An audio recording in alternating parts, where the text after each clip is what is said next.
Hello everyone, and peace of Christ to all of you. Please invite your friends and share the video as soon as possible after we finish with your page in YouTube. Yesterday we got strike in YouTube, and the excuse is the chat.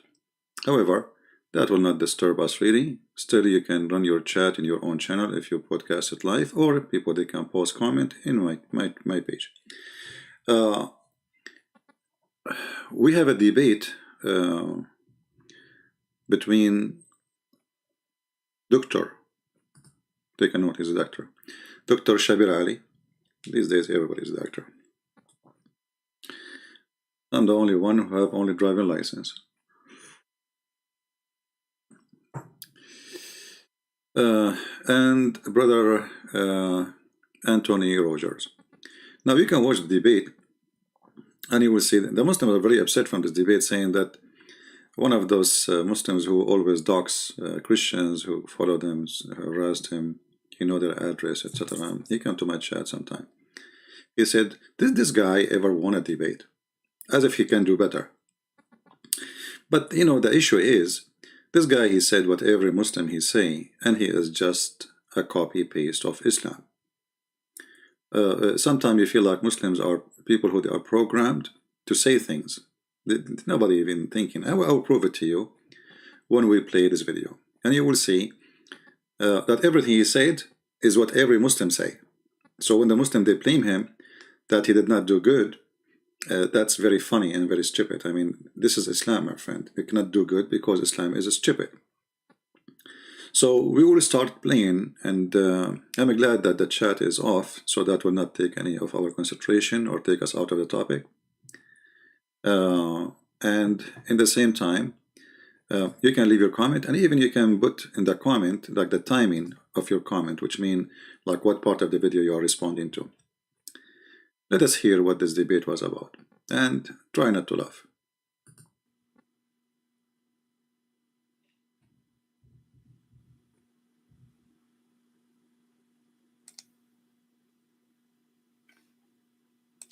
Well, I want to welcome everybody to this second discussion that we're going to have between our same two panel participants. On the first discussion, the topic of this discussion is Islamic monotheism pure?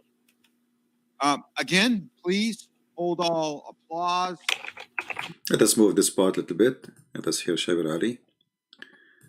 Okay. But for the moment, let's do this online. I'm also saddened by the fact that I just got news that a dear friend of mine is in a coma. I pray for him, and I ask you to pray for him as well. And I pray for everyone who is sick all around the globe. May God give them a quick and complete recovery. Pray for people around the, you know, I mean, are you allowed as a Muslim to pray for all people? That's not Islamic, and this is false. Muslims are not allowed to wish good things for those who they are not Muslims, and especially praying. You know, prayer is not for those who they are opposing Islam. So this is the first lie he just started. We pray for everybody. Yeah, right. Yeah, you can go right now and watch the prayer of the Muslims. May Allah curse you. May Allah stop the blood in you. May Allah, etc. May Allah kill you. This is the prayer, even Muslims versus Muslims. So what about Muslims versus Christians, like Shia and Sunni, etc.? So this is the first lie he started with, but let it go. So let me move on then with my opening presentation. I'm going to start my timer here, realizing that I should have started earlier. So I'll make this 18 minutes just to be sure. Okay. So, why do I say that Islamic monotheism is pure? Let me start by defining monotheism. It is the belief that there is only one God. For example, Paul says that there is no God but one in 1 Corinthians chapter 8, verse number 4. So that's a statement of monotheism. Then, so why Muslims they attack Paul and say he created the Christianity? He's just quoting for us what Paul said, and Paul said there's only one God. Oh, okay. But you Muslims, you say that Paul is the one who created Christianity. Oh, okay. Not to forget to mention that the Trinities exist in all the Gospel. Let us say we will take off all the everything written and done by Paul and put it in the side, as if it's not exist. You will find that the Trinity is all over the Bible, in the book of John, Luke, etc. But here you notice the hypocrisy. This is the same person, he says, Paul, he created a new version of Christianity, and now he is quoting Paul to prove that Christianity believed in one God. Take a note. There is henotheism, which must be distinguished. That is the belief that there is only one God for us, without negating the possibility of there being other gods. That there may or may not be other gods out there, but for us there is only one God. That's called henotheism.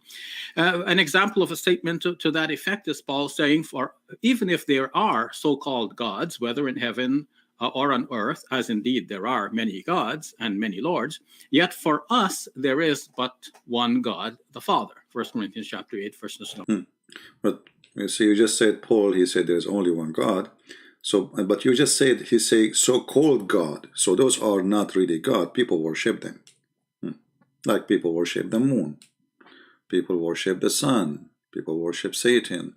So there is gods for people, but there's one God for us, which means the true God. Continue. One of the unique things about Shabir Ali is the kind of a person who quote for you things, and those things will not sponsor his topic in any way, in any mean, except he tried to take you away from the topic. So now you will start thinking what this guy said. Remember, the topic is Islamic monotheism is pure or not. Number 5 to 6. And then there is monolatry, which is basically the worship of one God alone. An example of a statement to that effect is in the Old Testament, where Deuteronomy chapter 6, verse number 13 in the American Standard Version reads, "Thou shalt fear Jehovah thy God, and him shalt thou serve." And Jesus picks up upon that saying in Matthew chapter 4, verse number 10, where he says, "Worship the Lord your God and serve him only." So obviously, monotheism includes some aspect of henotheism and monolatry. But monotheism goes beyond these concepts by insisting that there is, in fact, only one God. I mean, Jesus, he just only, and that's it. Only Islam is the one insists only there is one God. And in a second, we will see that the God of Islam is a fiction. And count my words, take your notes. Shabir Ali is going to start spanking. He will spank what? He will spank Islam. Watch carefully. How does that insistence on the belief on only one God occur in Islam? I would say in two ways. One is in the Quran, and two is in Muslim practice. So let's start with the Quran. Hold on. Monotheism in Islam exists in two? In Quran and Muslim practice? I mean, that's really funny. You see, I understand the Quran supposedly is the book coming from your God, but Muslim practice, I think he wanted to say following the hadith of Muhammad. Muslim practice. Okay. Well, we will examine the Muslim practice, including yours. You just say that it's pray for all mankind or all people around the globe who they are sick, which is not Islamic practice. You broke your own practice, just to be hypocrite. The first thing I want to observe is that the Quran refers to God by a specific name, and that avoids confusion between God and not God. Because sometimes when people say the Lord, we cannot be sure who exactly they mean, because it seems to be a generic title, which could mean God, or it could mean a human being, but it's a title of respect, and so on. So by using the term Allah, it is clear to Muslims that we are referring to the God that is spoken about. The term? I mean, this guy, he just said it's a name. And now he is using the word term.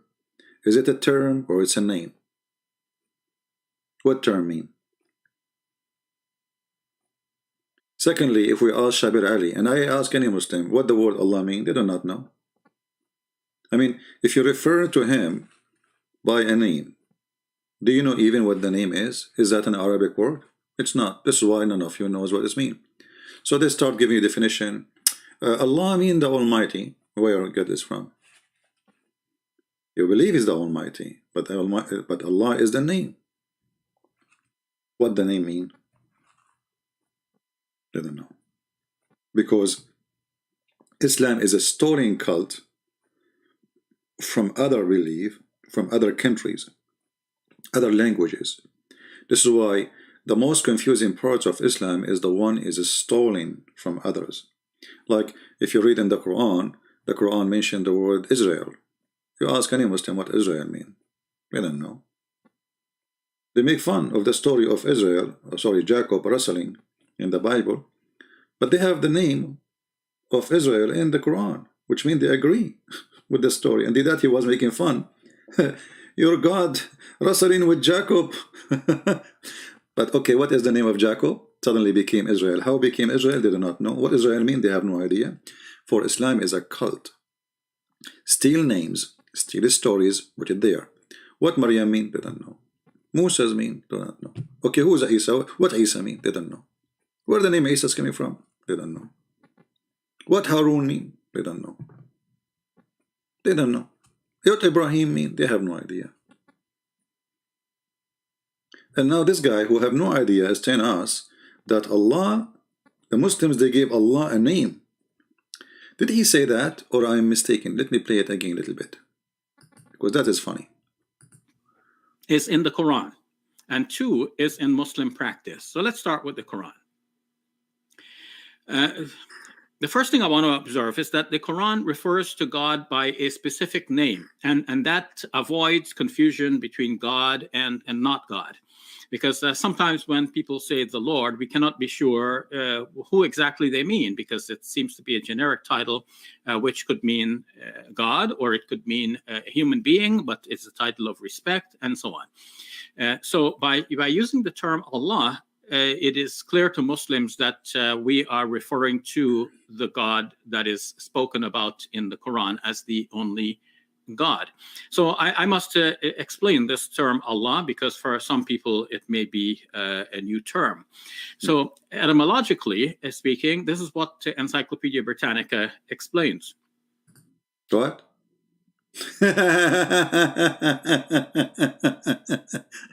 A sheikh, he is reading for us what is written in a website. And this is how he define his God. From a website run by the kuffar, supposedly. Okay, what they tell you in that website? Tell us. Etymologically, Allah is probably a contraction of the Arabic al-ilah, which means the God. What? Guys, have you ever heard of a stupidity more than this? He just said, Allah is not a unique name of God. Al-ilah, which means the God. Il, well, how many times we taught you the word il? Il is a word mentioned in the Bible, in the New Testament and the Old Testament, like Emmanuel. At the end, sometimes it's added in the beginning of the word, sometimes it's added at the end. But this is a word, is il, have nothing to do with name. It's not a name. So when the Aramaic Christians, they say ilah, ilah, this is not Allah. Ilah, and he just mentioned that al-ilah, what is today in Arabic, you know, so ilah, the h at the end is just like you know, to make it sound better. Let us say it's a sound. It's not really even part of the word. So he just said a second ago that Allah recognized Himself in the Quran by this name, and now he's saying properly. Maybe it's coming from word al-ilah, which means the God. So it is not a name. I mean, do this guy even know what he's talking about? If you are a Muslim and you are listening, please leave your comment about what he said in this case. Let us play it again. Seems to be a generic title, which could mean God, or it could mean a human being, but it's a title of respect, and so on. So by using the term Allah, it is clear to Muslims that we are referring to the God that is spoken about in the Quran as the only God. So I must explain this term Allah, because for some people it may be a new term. So etymologically speaking, this is what Encyclopedia Britannica explains. Etymologically, Allah is probably a contraction of the Arabic al-ilah, which means the God. The origin of the name can be traced to the earliest Semitic writings in which the word for God was il or el. Guys, did you hear it? Did you hear it? So this is before. This is okay. This Semitic writing is for who? Is it for people who worship the true God, or it's just a generic word for God, which means pagan? They use it. Anyone? What do you mean? Let us hear more. Latter being an Old Testament synonym for Yahweh. Allah is the standard Arabic word for God used by Arab Christians as well as by Muslims. Well, this is true. The Arab Christians, who they are not Arab, using the word Allah now, but they never used it before, because they are under the Islamic occupation for 1400 years. So imagine they are using the word Allah and still they are killing them. So what if they use different word? For me, I believe Allah is a false God. And the easiest way to find out if Allah have to do with us anything, can we find it in the original books? We cannot. So you can find the word Allah in Arabic translation for the Bible, which is a false translation, absolutely false. And there is many Arab Christians today, because they grow in the Middle East, you know, from a family, you know, this is, so they are like hooked up to that word, and they are in denial. They don't want to say, you know what, I'm being pagan. I'm saying the name of the false God, the God of Muhammad. And, you know, for me, God is not about a name. It's not about a name, because, you know, I mean, there's no name can describe God. But as long as the Muslims, they say this is a name for our God. Obviously, we as a Christian, we cannot use that word. And if you use it, you are a fool, even if you are a bishop. Actually, you are a donkey, even if you are a bishop.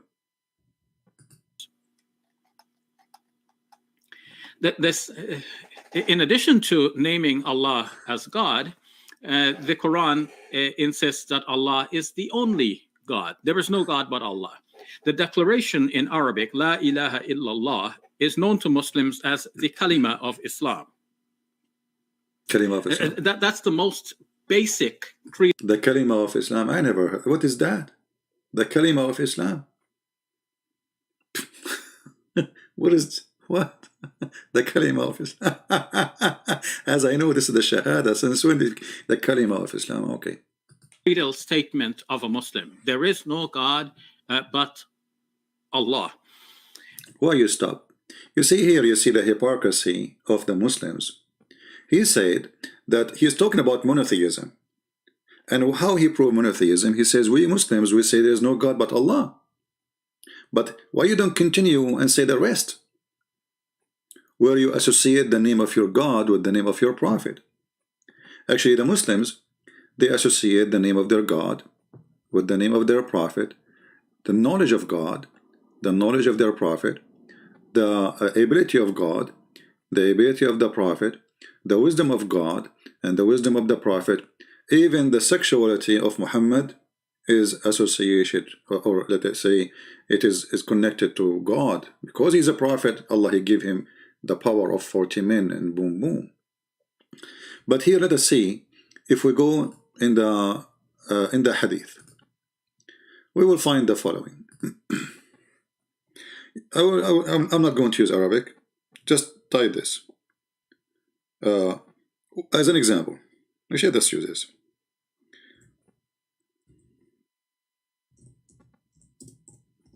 I will give you an example while I'm typing in English.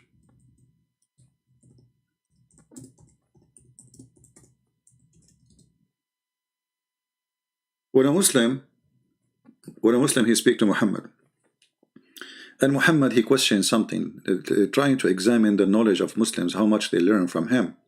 So when Muhammad he say, do you know, there is a guy with him, the father of the ants. They call him Abu Dhar, which means the father of the ants. Do you know where the sun set? Who is talking? Muhammad. What is the answer is? I replied, Allah and his apostle knows best. Do you see how, the word mushrik is to associate a name of a human being or other person or even an idol with the name of a god which you worship, and that will take you away from monotheism. But you will notice here that the Muslims, they associate the knowledge of God and the knowledge of a man, and both of them, they know best. And you will not see here Muhammad say, oh, don't say that, don't say Allah and his apostle. No, say only Allah knows best. No, he did not. He is saying the question so he can hear such a reply that Allah knows best and Muhammad. So how you are a people who worship one God, but you associate in knowledge of a man with the knowledge of God, and you made them equal in knowing best. Like, you see, the sentence is so clear. He didn't say, Allah knows best and he is a prophet who learned from Allah. No. Allah and his apostle know best. Same for the Shahada. In the Shahada, they say there's no God but Allah and Muhammad is his messenger. But you associate the name of God with the name of a man. Because why Muhammad? There is supposedly, according to Islam, 124,000 messenger. Why you don't say there's no God but Allah and Isa is his messenger? No, they don't say that. Abraham, his messenger. No. The only name they associate with their God is Muhammad. And if you read this hadith here, you will see that Muhammad, he says something funny and stupid, claiming that the sun goes every day and prostrate under the throne of Allah. And this is how he explained the sunset, which is a stupid explanation, proving to us again that he is a false prophet and his God knowledge is not best, neither his knowledge is best at all. But this is just to show you an example. Now we go to the video of Shabir Ali.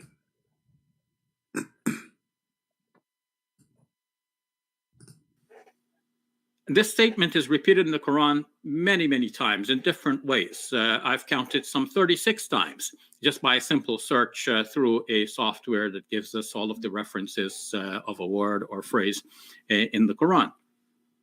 So this is something that occurs again and again. Let me say that by contrast, we will notice that in the Bible, the statement that there is only one God does occur, but not as frequently as it occurs in the Quran. Even see, it's we have competition here. This is very funny. You just said it's 36 times. You just said it's 36 times. The mention of one God in the Bible is almost in every chapter. And the Quran, all of it, is not even in the size of the index of the Holy Bible. When a Muslim, they say to you, why don't memorize? How come we can memorize? Your Quran is not even in the size of little tiny book of the Bible.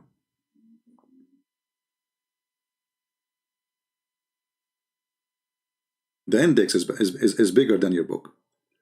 So here you see how they try to make you believe, Islam believe in what? In one God. About how many times the Quran says that? Who care?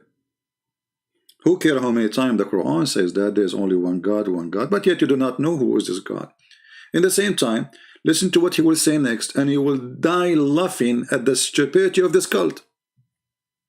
Because now what you will say to us is going to introduce to us this one God who his name mentioned as one God at 36 times, as he said.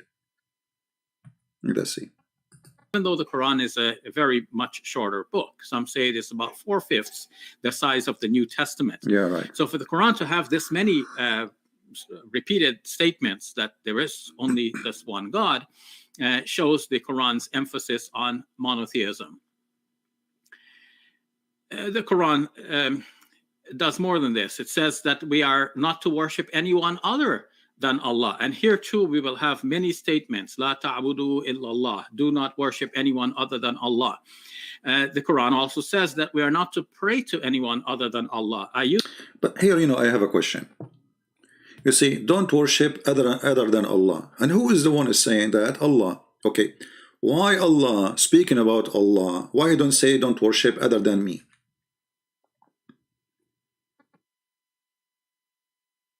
Any Muslim can answer? I mean, he is the one who's talking, and then he is saying to you, supposedly, as he is the one who's talking, don't worship other than Allah. Why he is saying Allah? Why don't say me?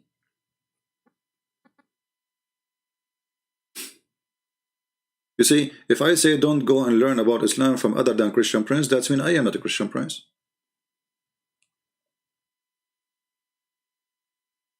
And this is not happening only once, it's happening all over.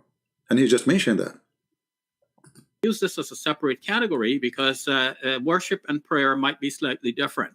Prayer may include just simply an appeal, like an appeal to a saint or to a past prophet or some angel or lesser being than God. So the Quran here too interdicts and says, "La tad'u ma'allahi ahada." Do not call anyone else along with God. Are you sure? See, one of the funny things about Muhammadan, they say things, and those things will criminalize.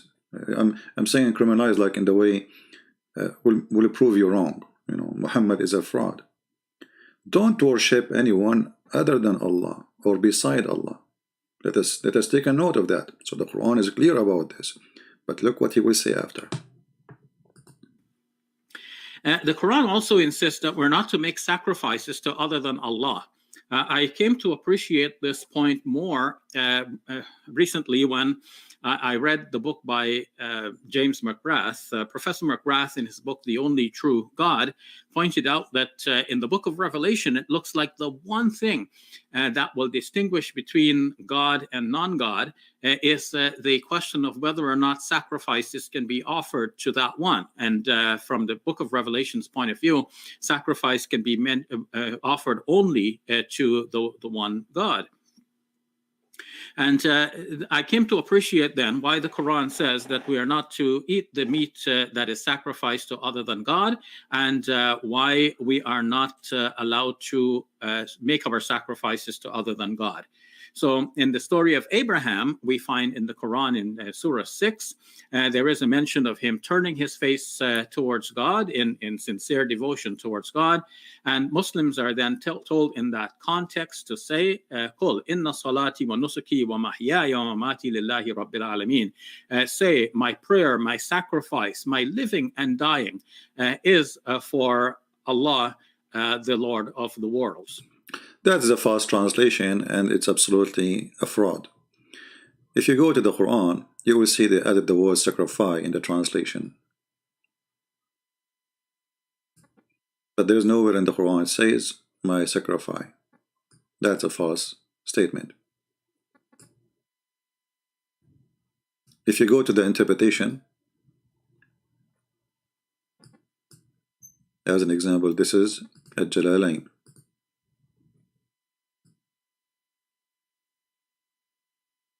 My ritual doesn't say anything about sacrifice. So, you know, they add words in the translation to make it fit. You know, they fit it there somehow.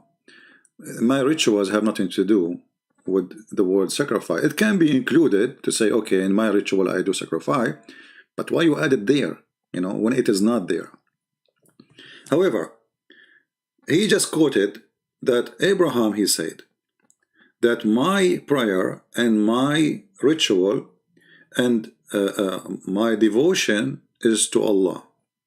Okay, where is the rituals of Abraham? Can you show us the ritual of Abraham?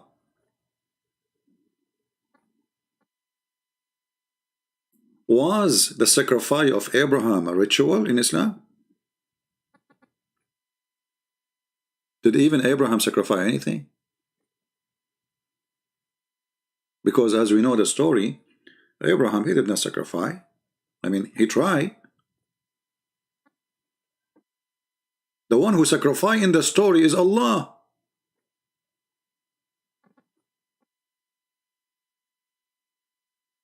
Here you notice the low IQ of those who try to explain to you a religion supposedly they belong to, and those even who read the story and don't notice what's happening here. In the story of Abraham, the one who sacrificed, it was not Abraham. This is what the Quran is saying. The one who sacrificed is Allah. So what is the ritual and the sacrifice of Abraham? Somebody tell me. If we go to the Quran,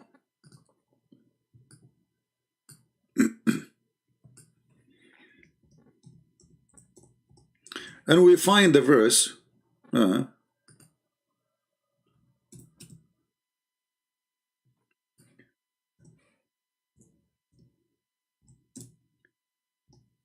search engine sometime. Just this is the fastest way to do it. In chapter 37, verse number 107, who is the one who did sacrifice? It's not Abraham. Abraham, he sacrificed nothing. So how in the world you insert the story of Abraham to make it about sacrifice, because he didn't sacrifice? This is the story in the Quran that when Abraham, he saw a vision, and in the vision he been asked to sacrifice his son, as you see. And then it says here that this was like a trial to Abraham. And then Allah, he ransomed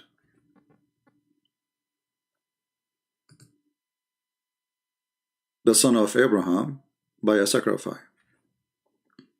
And here you ask yourself, did the Muslims copy the Jews, or the Jews are copying the Muslims?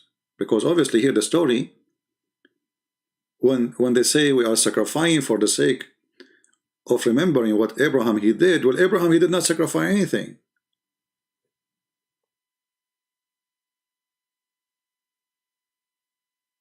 The one who sacrificed, actually the translation is false here. In Arabic it says فَفَدَيْنَاهُ بِذَبْحٍ عَظِيمٍ. We ransom him with a great, amazing sacrifice. Okay, why Allah want to give a sacrifice? You see, this Islamic monotheism is stupid to death. The Muslim, they say to the Christians, why Allah need to sacrifice his son in order to save you? Isn't it this is silly to say that? That's what they say to you. Okay. And now they will say to you, will God sacrifice God, or God sacrificing to God? So the God of the Christian is sacrificing to who? The answer in the Bible is very simple. Jesus, he said, nobody take myself from me, I lay down myself. So this is not somebody pushing somebody to sacrifice. The Messiah, because he loves us, he gave his life, which is mean a lot to us, but for him it mean not much really, except showing us how much he loved, because no death can take me. Nobody can take me down. Nobody can really take Jesus down, because what the point of killing a person? He will come back to you to prove to you that he is God. You did nothing. Jesus right now in Islam is alive. But here you notice that the idea of not to sacrifice to other than God, we find that Allah is sacrificing. When Allah, he ransomed, here it says redeemed. I mean, the translation changed from person to person. We redeemed.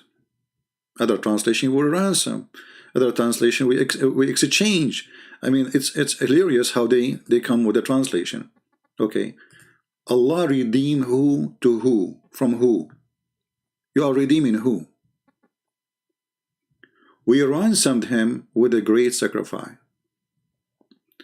And remember, this is to prove to us that Islamic religion is monotheism religion, monotheist. How this happened? Allah is sacrificing to who? If you say to me Allah sacrificing to Allah, well then, what the purpose of the sacrifice? What the accomplishment? And why Allah He sacrificed a ram? And why He called it Azim? This is what the name of Allah? Azim? As you see here in Arabic. وَفَدَيْنَاهُ بِذَبْحٍ عَظِيمٍ. Why it is Azim? And Allah, when He gave the sacrifice, He gave it to who? To Himself?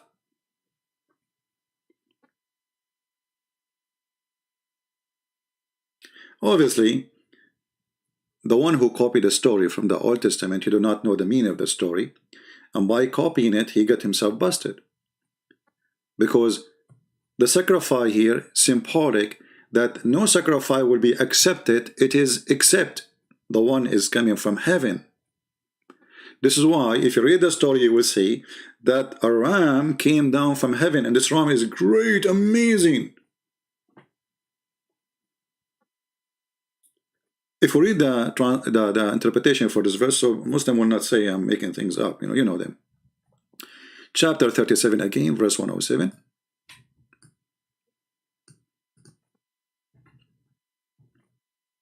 I'm not planning to make the video long, but you know what we can do.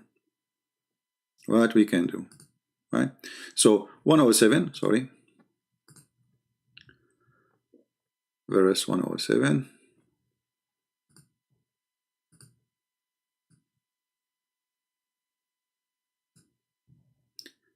And here you notice another stupid thing in Islam, because it's a theft. Then we ransomed him, one whom he had been commanded to sacrifice, namely Ishmael or Isaac. They don't even know. This is a story about who.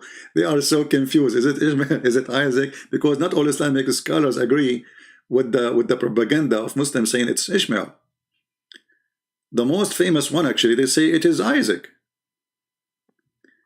There is two different opinions. Always in Islam, there's two different opinions. Why there's two different opinions? Because they have no knowledge. I mean, why you have no knowledge of the name of the one who been to be sacrificed? Muhammad do not know himself because he's a thief. He have no idea what the story is about.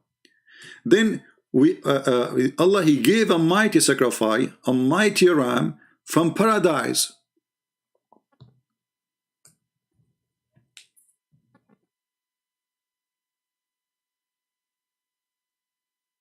So Allah Himself, He gave sacrifice. And that destroy everything the Muslims they come with, because they can't explain to us why Allah giving sacrifice. He gives sacrifice to who? Is He giving sacrifice to other God? Is He giving sacrifice to Himself? And what about Allah? He said to Abraham, which is a story from the Bible. Why Allah did not say, hey Abraham, don't worry, don't kill your son, just get a sheep? No, He did not do that. He sent His own sacrifice, and the sacrifice is coming from heaven.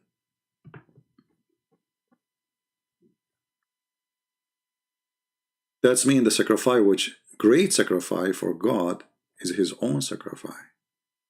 So the Muslims, by copying the story from the Old Testament, they expose their monotheism. Because why you want to sacrifice? They just say the ritual of Abraham, when the fact this is the ritual of Allah sacrificing to Himself or to other God. Either Allah is one, the same as the God of Abraham in the Bible, and then the sacrifice is happened to Him. Or Allah is not one God, and then Allah is sacrificing to other God. So He ransomed the son of Abraham by sacrificing to the one who made the request, say, hey God, please let Abraham's son go. So, this story here raises many questions. And what is this? What the ram, simple? Why it's not a cow? Why it's not a goat? Why it's not an elephant? I mean, elephant is way bigger. And the Muslim, they say to us that we Muslims don't believe in a bloodshed as sacrifice. This is the biggest lie they say. That sacrifice in Islam does not involve bloodshed. And actually, the sacrifice in Islam goes back to the time of Abel and Cain, the children of Adam, where two of them, they want to have sex with their sister who have a cross eyes. The story is funny there, that Adam, each time he gave birth to a twin, and those twin, male and female. And then those twin, Abel and Cain, when one of their sisters she don't look good, according to the Muslim stories, so none of them want to marry her. So they were fighting now over one girl, one sister, to sleep with her. So then Allah, He told them, give a sacrifice, and the one who I accept his sacrifice is the one I approve him, or approve his marriage.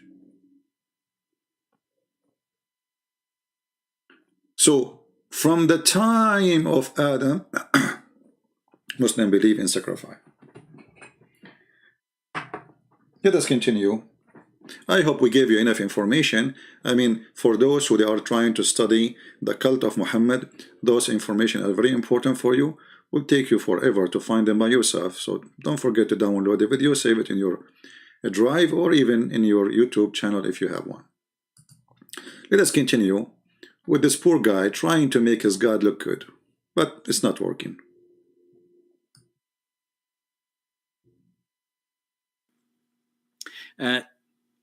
As for eating the meat of sacrifice of animal sacrifice to other than Allah, the Quran tells us that Muslims are not to do that, and certainly the Satans will try to entice you to eat such meat. But if you do that, then you will be among the polytheists.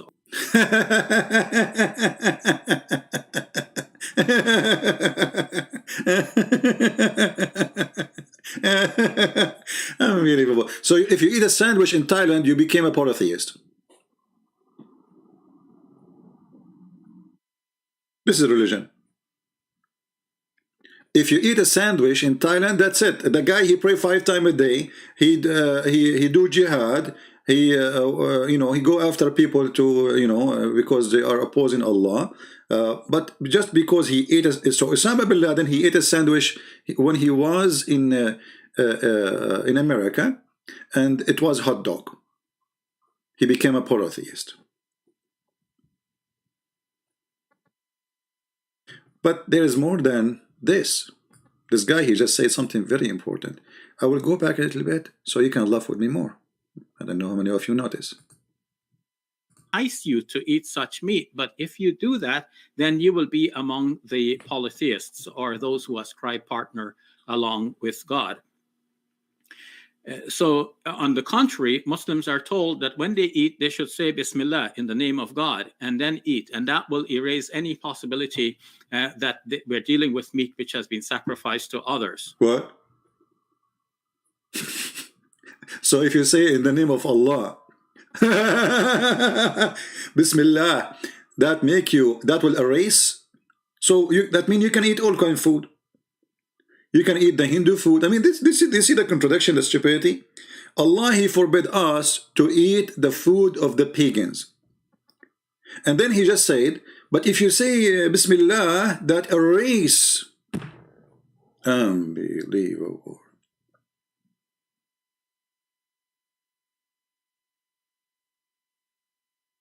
Tell us more, Shabir Ali.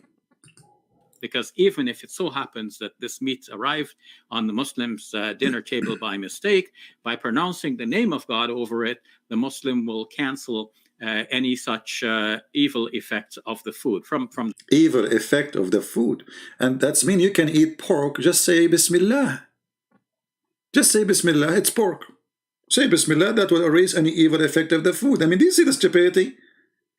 I mean, is this religion talking to us as a bunch of kids who have no brain?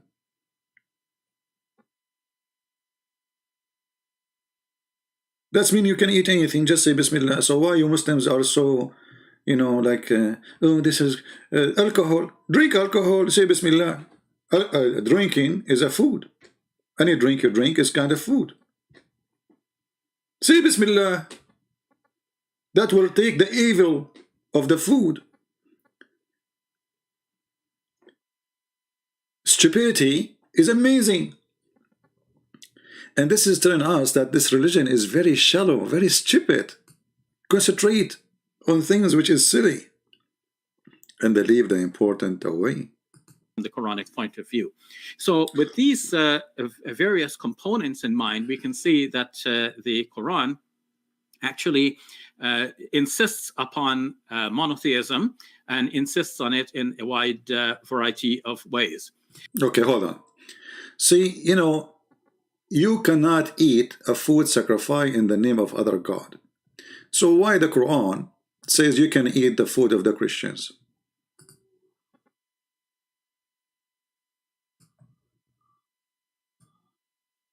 Don't the Christians, they say the name of Jesus on it? This day, all things good and pure made lawful unto you, the food of the people of the book. But isn't it the people of the book are kuffar and they worship other than Allah? This guy, you can go back in the video, he said, we shall not eat a food used or slaughter in the name of other God. Well, we Christians, we pray in our heart before we eat in the name of Jesus. And many Christians, until now, when they cook, they will not start cooking unless the name of the Lord to bless the food. Even when they make a bread. Actually, it is Islamic countries, when they make a bread, they make 3 dots in the 3 corners, copying the Christians to bless the bread. So, you cannot eat a food named or given under the name of other God, which is something taken from the Old Testament, and now you are saying it is okay to eat the food of the kuffar and it's pure for you, and you can even rape their women and sleep with them. How the Quran says we are kuffar all over,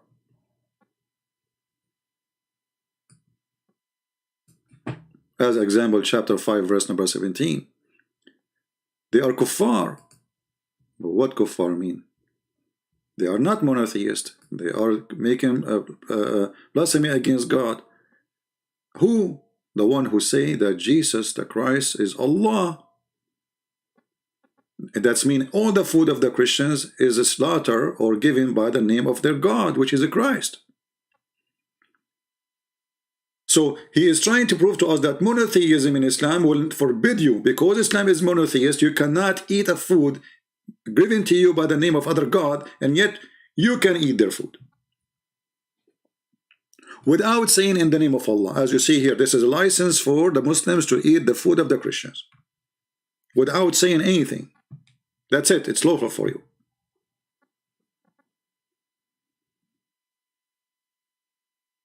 But in the same time, the Christians, according to Islam, they are not good people. They are bad. They are kuffar. They are filthy. They are disgusting. They should die. And this is all over the Quran.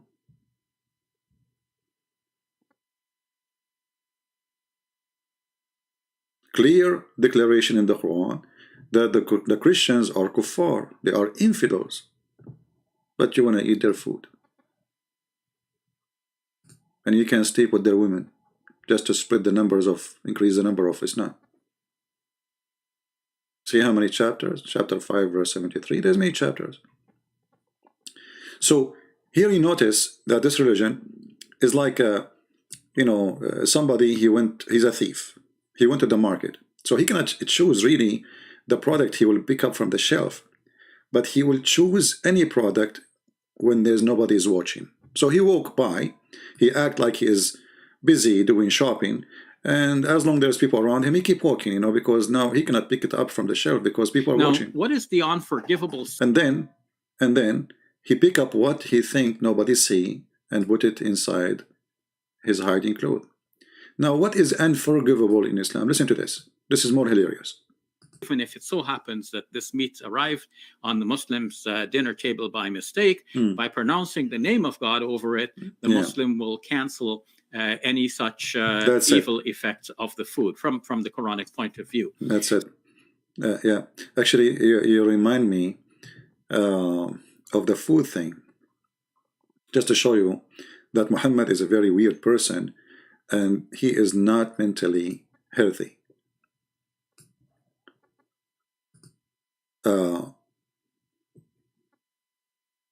Why or how we should eat in Islam? Right hand. Okay, why we have to eat in the right hand? See, he was mentioning to you that if you say the name of Allah on the food, that will take the evil away. No, that's a false statement.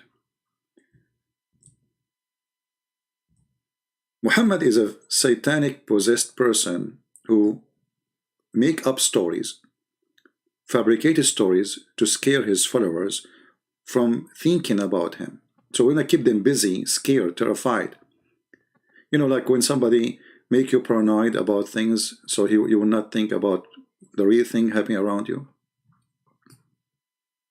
When any of you intends to eat a meal, he should eat with his right hand, and when he intends to drink, he should drink with his right hand, for Shaitan eats with his left hands and drink with his left hands. I mean, have you ever heard of an intelligent person say such a thing? Let us say, for the sake of argument, Shaitan or Satan, he used his left hand. And by the way, Satan have left hand and right hand, and okay, no problem.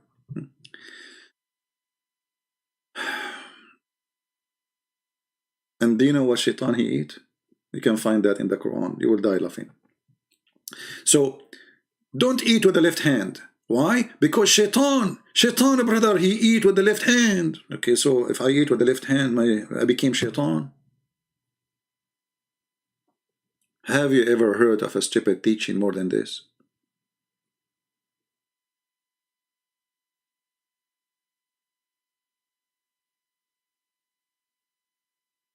So God, he gave me two hands for what reason? He should give me one hand, and then I will eat and do everything with it. Just to show you, you know, a little bit of the stupidity of those stories about eating with one hand and etc. You know, and what is right, what's wrong. Muhammad have tons of stories, like entering the bathroom, you have to enter with the left foot. You have to say a certain prayer, otherwise Shaitan, he will play with your anus. If before you have sex, you have to say a certain prayer, otherwise Shaitan, he will round himself around the man's private part, and he will be having sex with the wife during the time he's having sex with his wife, and then the child will be the son of the devil, which means Muhammad himself is the son of the devil, because Muhammad himself, his father, did not recite any prayer before he have intercourse with the mother of Muhammad, regardless who is the father of Muhammad. Doesn't matter, as long as he is not a Muslim. He did not recite that prayer, he have no idea what it is, and he did not say it when he have intercourse with Muhammad's mother.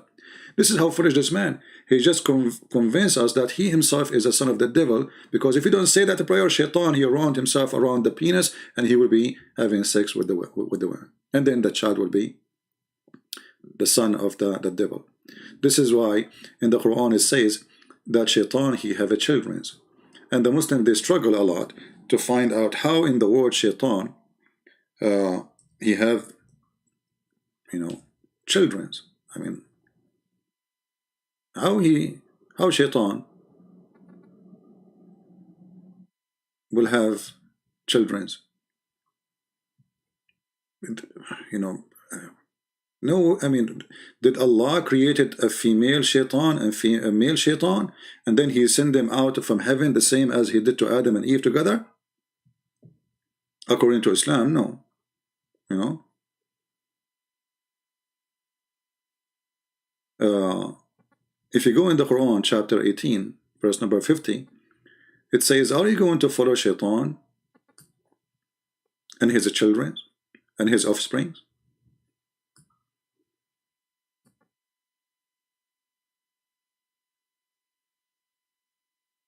You go to the Islamic interpretation, you will see a lot of fiction stories that Allah, he gave Shaitan, the first Shaitan, Iblis, he gave him a penis in the right side of his thigh, and he gave him a vagina in the left side of his thigh.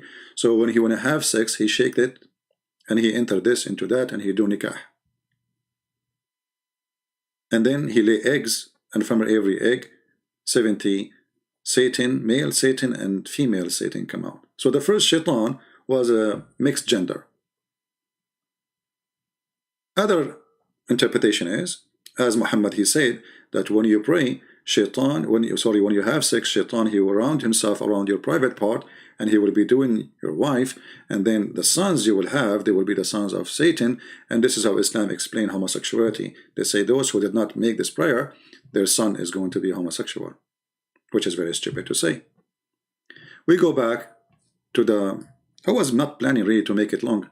Maybe I should make it 2 videos and stop here. I'm not sure how long it's already. Let us continue a little bit more.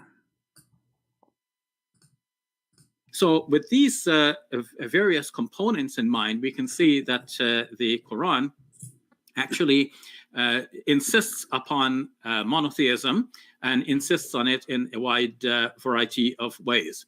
Now, what is the unforgivable sin according to the Islamic faith? The unforgivable sin is to ascribe anyone as partner along with God, to think that God has an equal, and Muslims would say also if God has a son, this or such a close relationship that will compromise the absolute divinity and uniqueness of God, then this will count as shirk or polytheism. Shirk in Arabic looks like the English word shirk, which means like to shirk one's responsibilities, to avoid one's responsibilities. So the word shirk, written the same way but pronounced shirk in Arabic, means something like partner or associating a partner along with God. This is how it's understood in Islamic theology, and Muslims are definitely not allowed to do that. Again, we will find a plethora of statements in the Quran: "La tushriku ma'allahi ahada." Do not associate anyone along with God. So we are not to think of God as having a partner, a wife, a son, a daughter, or any such relationships. It is thought that such relationships are beyond God. He is so different from everything else that we know. For example, in Surah 42, verse number 11, it says, "Laysa kamithlihi shay' wa huwa as-sami'ul basir." There is nothing like unto him. ليس لمثله شيء وهو السميع البصير. Let us examine this verse.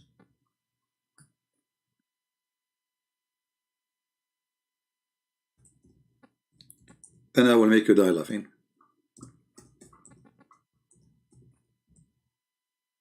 So Allah, nothing like him, and he is the one who can hear, he is the one who can see. As if there is only one person in this world who can hear and he can see. Secondly, do Allah know really? Do Allah really can see? Do Allah really can hear? So if we go in the hadith, we will find that it's not true. Allah is not all hearing. He is not all seeing. This is why Muhammad he said that Allah he come down every third part of the night so he can hear the one who is supplicating to him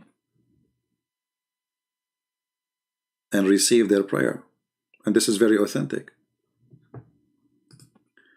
And here you notice that Islamic game failed to speak about one God of one universe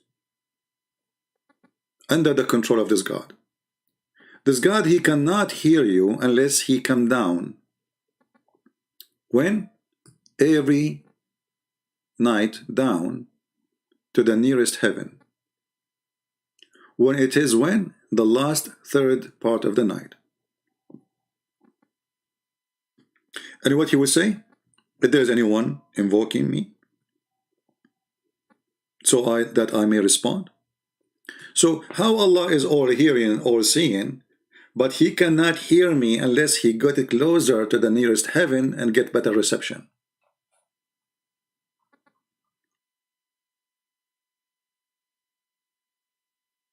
That is a question nobody can answer from the Muslims because this is stupid. I mean, are you saying to me that Allah, in the top of his throne, he cannot hear us? So Allah, he have to come down every night, down of his throne, going through heaven number 7, 6, 5, 4, 3, 2, 1. And then he stopped there. And then he says, who is praying to me? Here you see that Allah is not almighty. Secondly, Allah go inside his creation, because isn't it the heaven is his creation? Go read carefully. Allah descend. What he's doing? He descend. He come every night. When we accept that this God, you see the Muslims, they say, well, Jesus cannot be God because the flesh is created. So how can God become, how God can be inside the flesh which is created? Well, isn't it the heaven is a kind of a flesh is created? Contain material?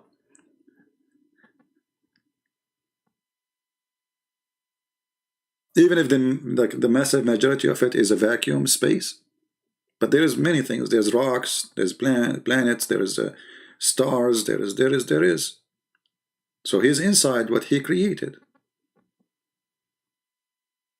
Here you see the ability, and here you see that Allah is not all hearing, all seeing.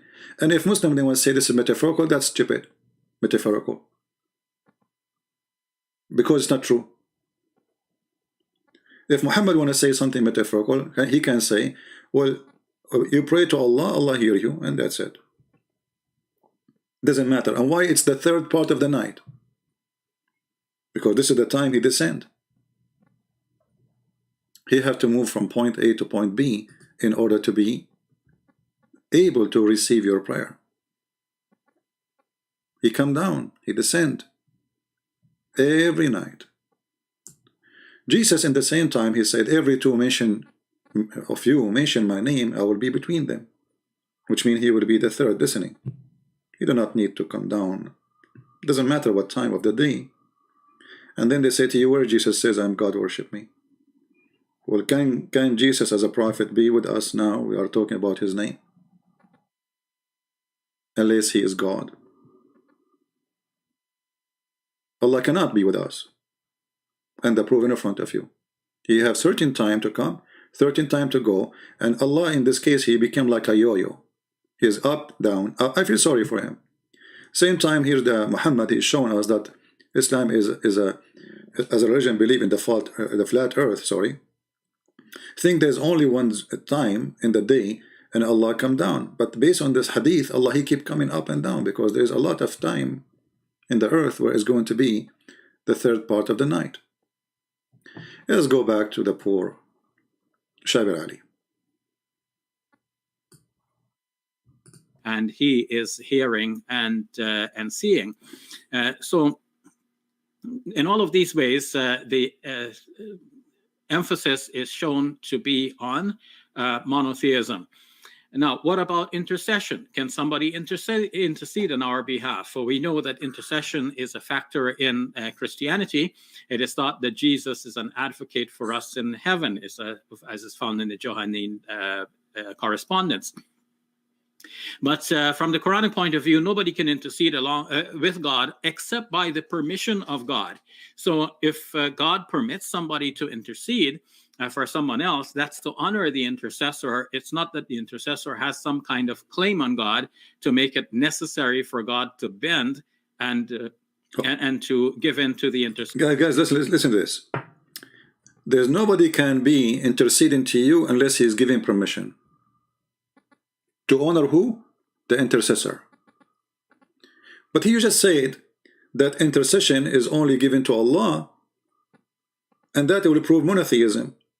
So why Allah is sharing his own privilege with someone to honor him? Is he sharing his monotheism with someone? Here you see the stupidity of this cult. First of all, as long as you mention the intercession, if we go in the Quran, we would die laughing. We will see what the Quran says about intercession. Let us see.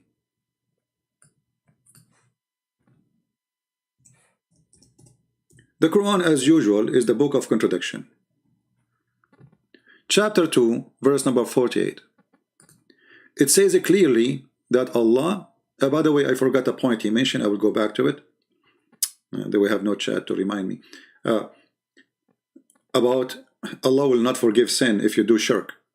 Just take that note, because this is stupid. This is the most stupid statement he just said. Read carefully.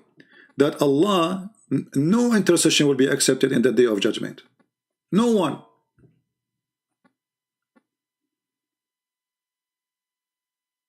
Chapter 2, verse number 48. Okay. Different verse. Chapter 2, verse 123. No intercession.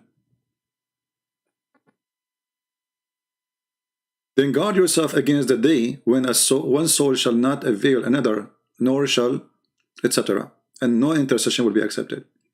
And by the way, here Muhammad, he got Allah busted, because he said in the judgment day, Allah will take all the sin of Muslims and he will place it. It's going to be like mountain. The sin of the Muslims will be like mountains, and Allah will place it on the Jews and the Christians. But here the verse is saying that no soul shall pay for the sin of other person. And here Muhammad again is contradicting himself with his stupid agenda, just trying to make the Muslims feel better. Let us find the hadith.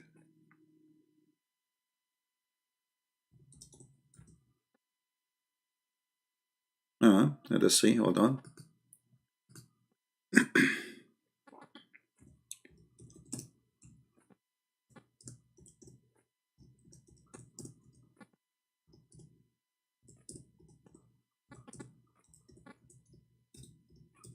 I'm trying to find the hadith for you in English.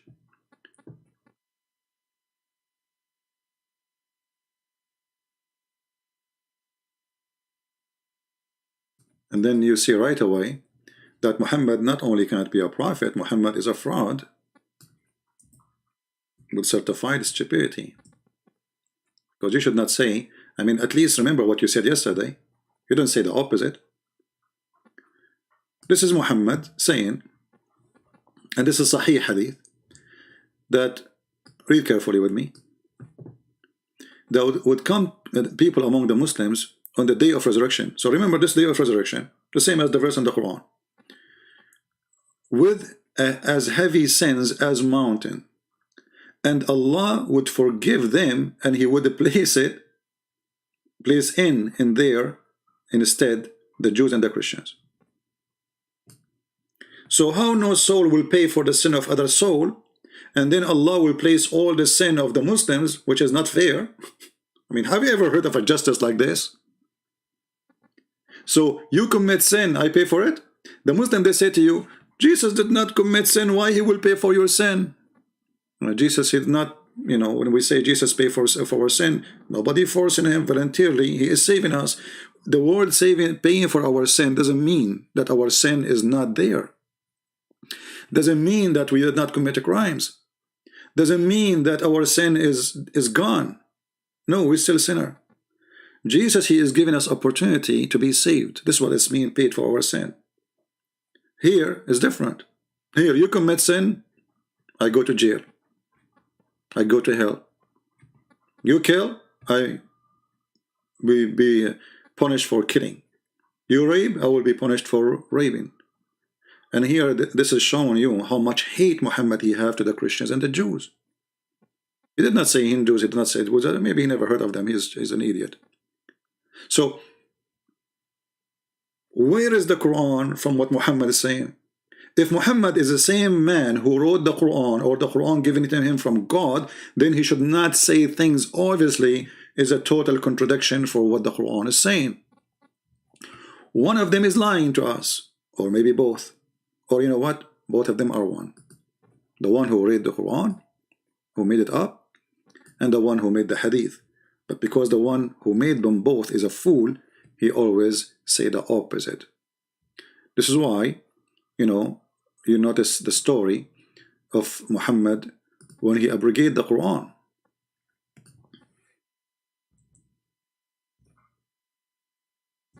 So he changed the Quran based on his stupidity and his mistakes. So he tried to fix it. So he come with a verse in the Quran saying, chapter 2, verse 106, any of our revelation we abrogate or cause to be forgotten, we will make something better or similar. And here you see how stupid it is. I mean, so Allah make you forget the Quran, and then he will make something better. Allah will make Quran better than the Quran of Allah? How that could be? There is two Allah. One Allah, his Arabic is not good. The other Allah, his Arabic is better. Because here the quality cannot be better. You see, this is God. This is God. Quality of God does not change. And here we are not talking about his look or the quality. The quality. Can the quality of the word of God be less than the quality of the word of God? That's what the verse is saying. And then he says similar. So why you want me to forget it if you're going to give me something similar? Who is stupid here? But if you go and try to find out what happened, you will find that Muhammad, because he's a liar, he could not remember what he said yesterday. This is in chapter 2, verse 106. You can go to the interpretation and you will find the answer. Muhammad became the joke of the Arab. Why?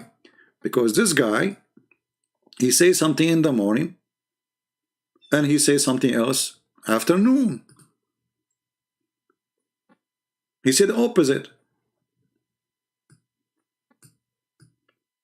When the disbelievers,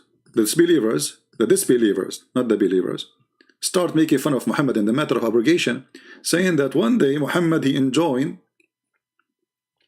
his companion one thing, and then the next day he forbid it.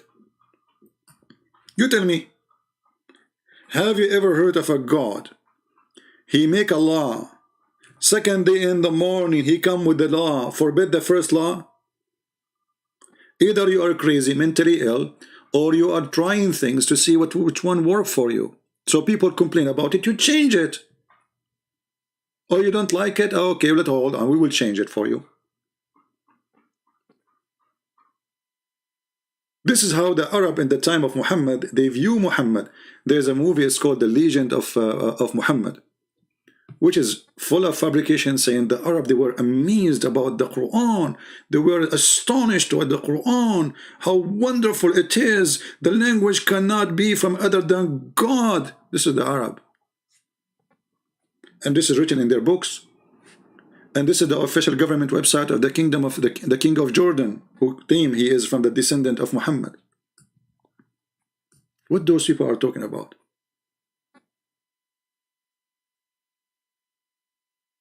Actually, you will see even Muhammad, he changed things because just somebody, he's a Jew or a Christian, he say, don't do that.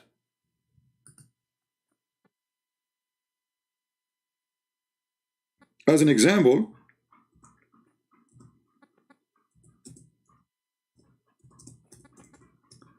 a Jew one day, he came to Muhammad and he said to him, read carefully, people. This is the topic is monotheism. This is the topic is monotheism. And this is a Jewish man getting Muhammad busted in his time. And this is all is sahih. We are not quoting something is not very authentic. As you see. So the Jewish man, he came to Muhammad and he said to him, hey Muhammad, you are a mushrik. What? You are a mushrik. Why? Why I'm a mushrik? Look what the Jew, he said to him. Oh, let us show you the story from the beginning. Hold on. Here it doesn't show the story.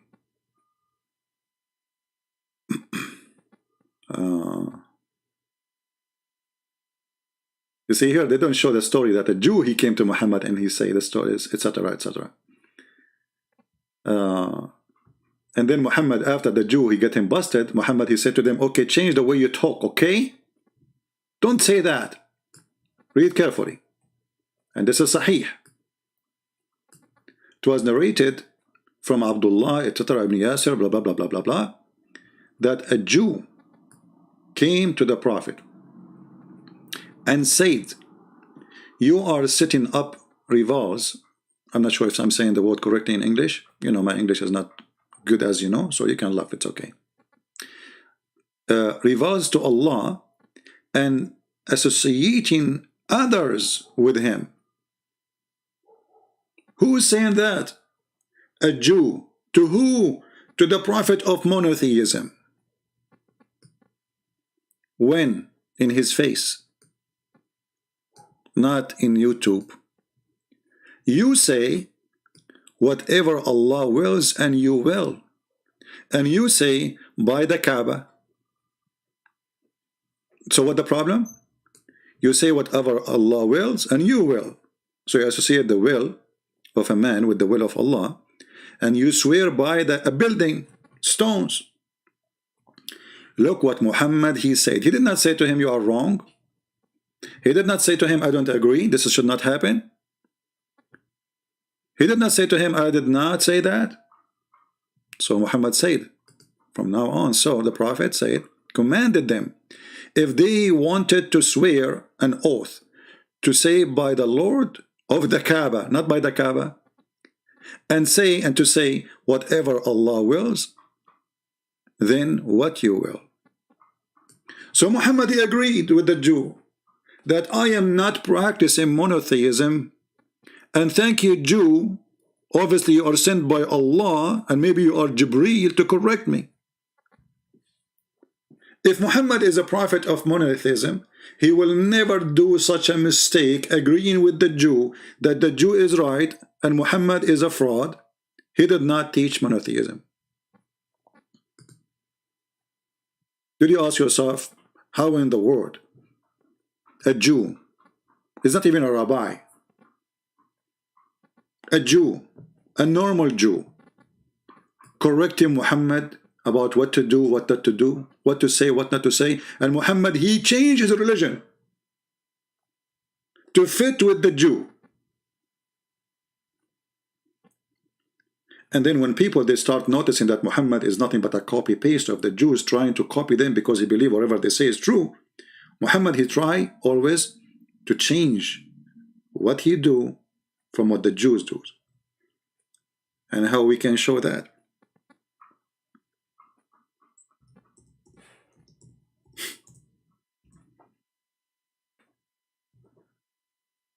Look at this is stupid story. And I call it stupid because it's stupid. I mean, I don't know how stupid it can be more than this. The messenger SAW shortwave radio said, narrated the messenger of Allah used to stand up for a funeral until the corpse was placed in the grave. A learned Jew once passed by him. Notice with me, a learned Jew, not ignorant, a learned. That means he's a rabbi. When they say a learned, they are translating in Arabic, it says Hibrun or Hibrun min al-Yahud, which means a scholar, a rabbi.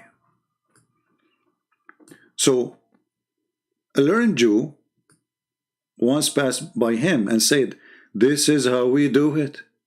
What he said? The Jew, he did not debate him about anything. He did not say to him, this is wrong. Actually, he agreed with him. He said, this is how we do it. Do what? The prayer for the funeral. What Muhammad, he did immediately. He said, sit down, act differently. Like what the heck? How a religion, ritual change in a second. Just because a Jew, he said, this is how we do it. Obviously, Muhammad is a fraud. Because, so what if this is how they do it? Why Muhammad? What Muhammad is afraid of? He's afraid because always they accuse him that he is a thief. He's trying to copy the Jews, trying to copy the Christians. So he said to them, act differently. This is why Muhammad, he said, when they were discussing about which day we should make it as a day for a prayer. Friday, Sunday, Saturday, he said we have to act differently. Oh, we cannot take the Sabbath because for the Jews. We cannot take Sunday for it is for the Christians. And then one of the companions says, let us do Friday then. It's not from Allah, it's from Muhammad and his companions. Even the same as the adhan, Allahu Akbar, they said, let us call people by ringing the bell. They said, no, no, no, this is for the Christians. Let us make a fire. They said, no, this is for the Jews. And then they said, what about we call for a prayer? And then they approve it. This is not from Allah. The adhan is not from Allah. Even Muhammad, he forbid them from coloring their hair with the black. Why? Because the Jews did do that.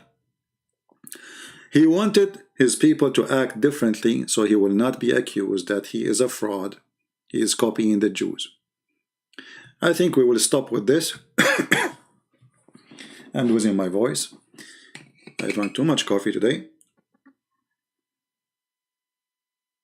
I apologize for the chat. You know, YouTube is chasing us. And this is the only way. You can leave your comment. All right. And we will be sure that there's no comment is violating their guideline, which is very weird guideline. I mean, Muslim, they can say whatever they want, and it's okay. They never take a video for them. But the guideline for us is very strict. And you know, oh, I forgot. I said, remind me, guys. Remind me about what? Allah forgive not the one who associate with him. I will finish with this. Shabir, he said, Allah forgive not those who associate with Allah.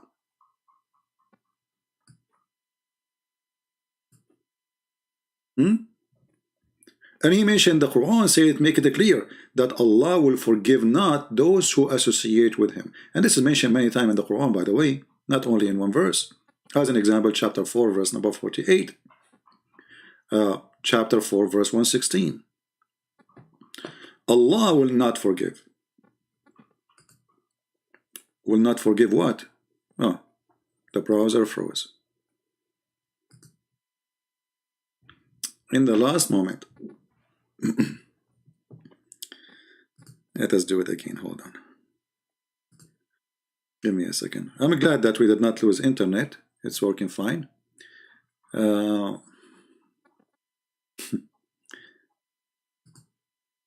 Shabir Ali, he said that Allah forgive not,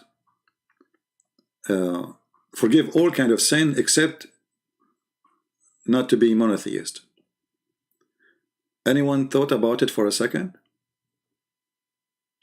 How Allah forgive not if you were a person who associate with Allah someone else? Then how you convert to Islam? If a Muslim, he will say to you, no, no, no, no. If you repent, Allah forgive you. Read carefully. Let us put the verse again. We open the browser again. It's working now.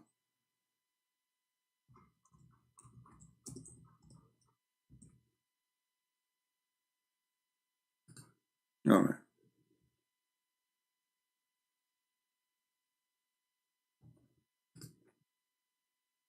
Chapter 4, verse 48. And Shabir Ali, he mentioned it. Allah will forgive not anyone who associate with him, and he forgive anything less than that. Let us examine this stupid, hilarious verse. Muslims, to get away from this, they would say, oh, if you die, brother, and you did not repent to Allah, Allah will not forgive your sin. My friend, sin is forgiven only for Muslims. We just showed you the hadith where Allah, he will put the sin of the Muslims on the Christians. There's no forgiveness to anyone for anything, even for any kind of sin. Only Muslim, their sin is forgiven. So when you say Allah will not forgive the one who take partner, you are saying Allah will not forgive anyone. The same as in the Bible says, the one who insult the Holy Spirit, he will not be forgiven. This is a sin, will not be forgiven. Which means even if you became a Christian, you will be punished for that. So the Quran saying, Allah forgive not the one who take partner. Forgiveness only happened to Muslims. So you became a Muslim and Allah will not forgive you for taking partners. So why you are lying to us saying convert to Islam, Allah forgive your sin? And if you say this goes only for those who take partners and die taking partners, Well, where it says here, the one who forgive, he forgive those who repent before they die. It says will not forgive. Allah forgive not. In order to be forgiven, you have to ask, you have to repent, you have to do it when you're alive. After you die, there's no that's it, it's over. Your let us say your time is up. Your chance to be forgiven is up. So Allah forgive not taking partners. That's mean nobody can convert to Islam. Same time, why you Muslim take partners with Allah, like Muhammad, as we showed you from the beginning. Shahada, knowledge, present. Actually, the Muslims, they make Allah a joke, and they claim that Allah created the whole universe just to serve Muhammad.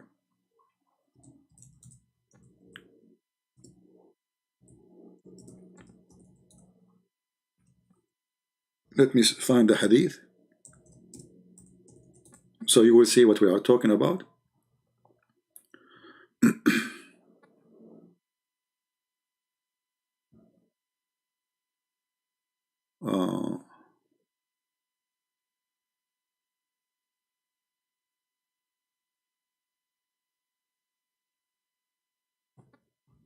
Let us see.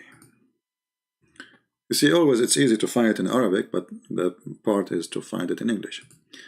All right, we found it. Let us put it for you on the screen. We have only 1,200 people watching.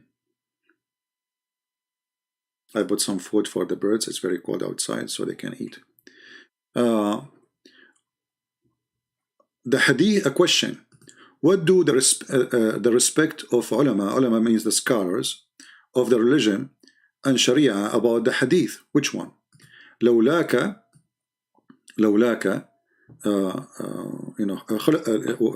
if not you, there is nothing is created. Everything is created because of you. Who? Muhammad. Read carefully. So he's saying, what do you think about this hadith? Which book we can find it, who narrated, etc. And then he says, the answer. Indeed, the Prophet of Allah is the reason for the creation of Adam. Allah, alayhi salam, which means peace upon him, and the universe. If the Prophet of Allah, Allah pray on him, and here we remember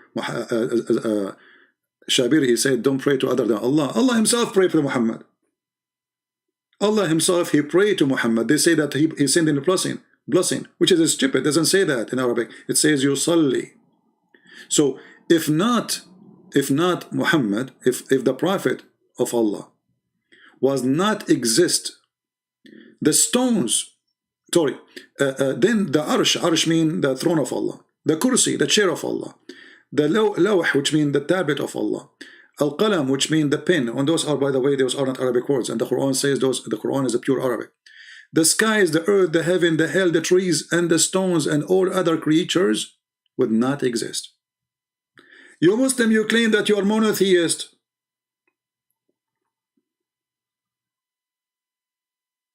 And you claim that all things created to worship Allah. But as we see here, all things are created for the sake of Muhammad. So who's Allah? Indeed. Look, he did not say, no, brother, this is too much, this is not right, so to say that. He says, indeed. The Prophet of Allah is the reason, he is the only reason for the creation of the whole, which means Allah is, the reason of Allah to exist is to do what? If the reason of all the creation, including us, including stones, including insects, animals, trees, the reason for all this creation is Muhammad. So what is the reason for Allah to be exist? What his goal? To serve Muhammad.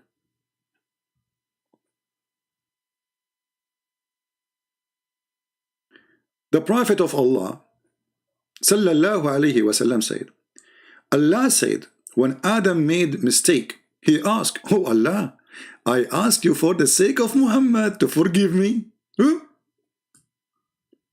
Shabir Ali was saying we should not ask anyone for the sake of anyone except Allah. And then he said that only the one who Allah give him permission. So who is the one who will be giving permission? Muhammad. For the sake of Muhammad, your sin will be forgiven. Not for the sake of Allah, for the sake of Muhammad. Allah said, Adam, how you recognize Muhammad when I have not yet created him? But do you remember that Shabir Ali said, Allahu Sami'ul Alim, which means Allah is all hearing, all knowing? How Allah is all knowing, he was surprised and shocked how Adam he recognized Muhammad. Like what? How you know? Hey Adam, how you recognize Muhammad, man? I did not create him yet. Adam, he said, look how funny child this story is. Adam said, Allah, oh Allah, when you created me and blew into me the spirit, I lifted my head and saw written on the arsh, which means the throne, La ilaha illallah Muhammad, the fraud of Allah. There's no prophet, there's no bright God but Allah and Muhammad. In the throne of Allah, there is a blasphemy against God. Allah himself, he associated the name of a man with his name written in the same throne. Why? So when Adam, he saw that name written there, Muhammad, he said, so I got to know that you would only join your name with him. Join your name. Do you see the word join? This is a Muslim website, and this is a Muslim hadith, and the one who said that, Muhammad. And this is the fatwa of Ibn Taymiyyah. There, you can click on it too. So I got to know that you would only join the truth.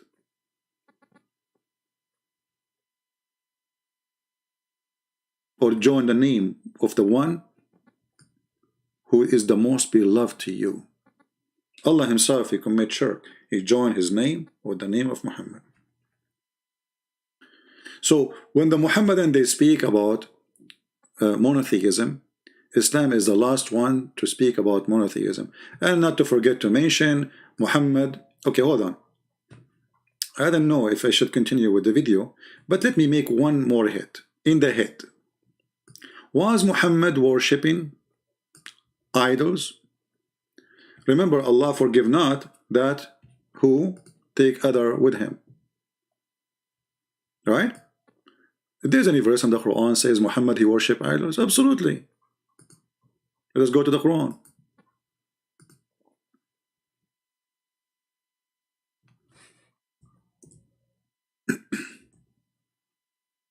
Chapter 74, verse number 5.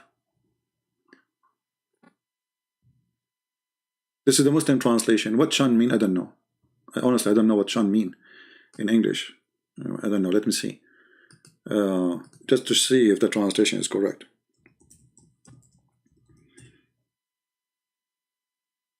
Shan mean.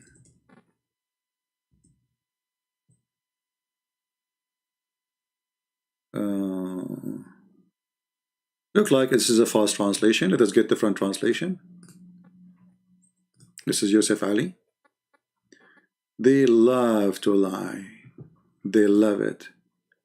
This guy is saying shan because it should be a the word there is about worshipping idols. Hold on. Let us try to find a little decent translation. Maybe we can get lucky. Aha! Aha! And keep away from arrajas. Keep away. It says keep away or leave it. Fahjur. So look, he put there arrajas and he put the word idols, but in the beginning he lied. It doesn't say keep away. It says leave worshipping. Uhjur. Hijra. The Muslim, they say hijra. What hijra? Hijra is leaving from a place to a place. Leaving something behind. Allah saying to him, leave it. So if you don't do it, he will say to him, leave it.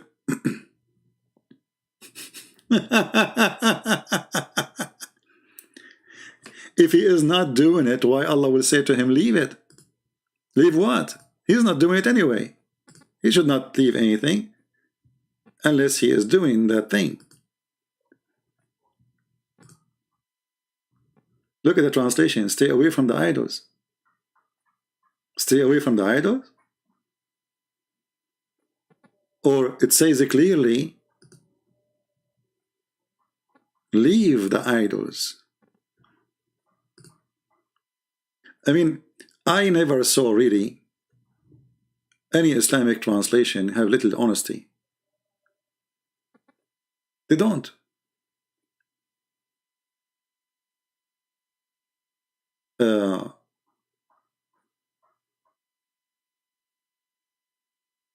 If you remember the story of Muhammad and satanic verses,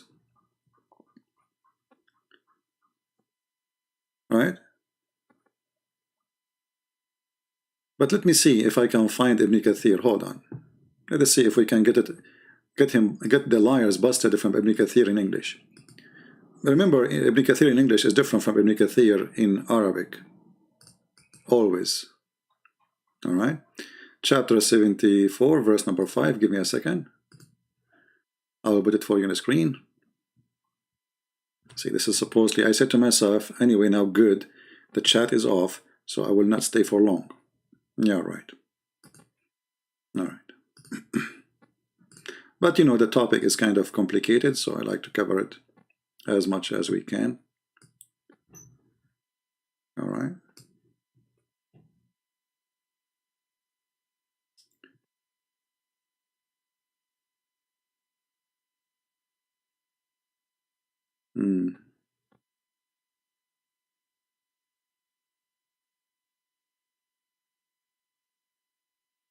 Yeah, in the Ibn Kathir in English, they are saying keep away too. Let us see, you know, they are lying because Ibn Kathir in English is not the same as in Arabic. Actually, we can show it in Arabic. You know, actually in Arabic it says fahjur, you know, leave it. Ibn Abbas, he said that too. Let me show you some.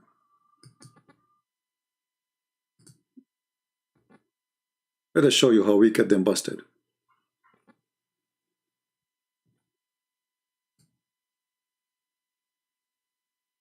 Because the English always, give me a second, guys. I know the screen is not showing, but we want to show you how we get them busted.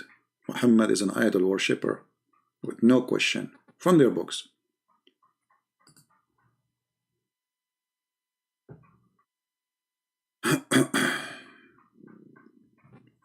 Amazing, huh?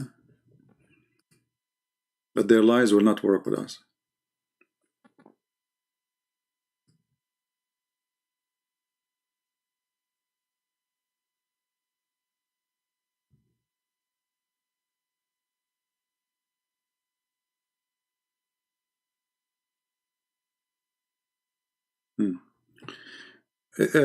I will show you the Arabic, and then what I will do, I will use Google Translation.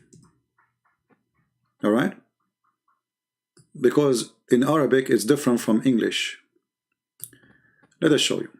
I will put in the screen for you. Give me a second.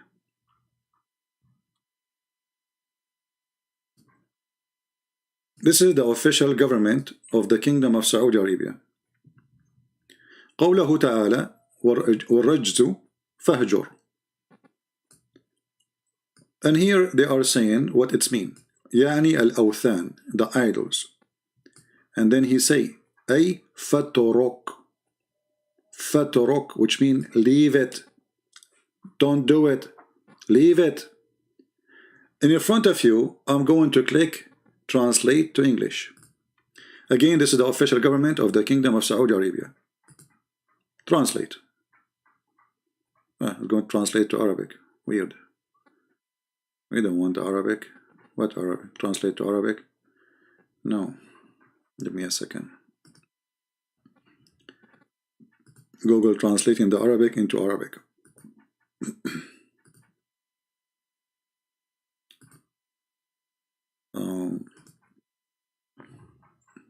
Let's see now.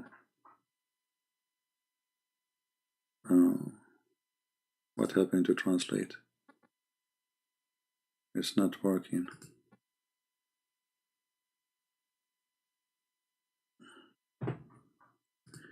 Let us refresh the page.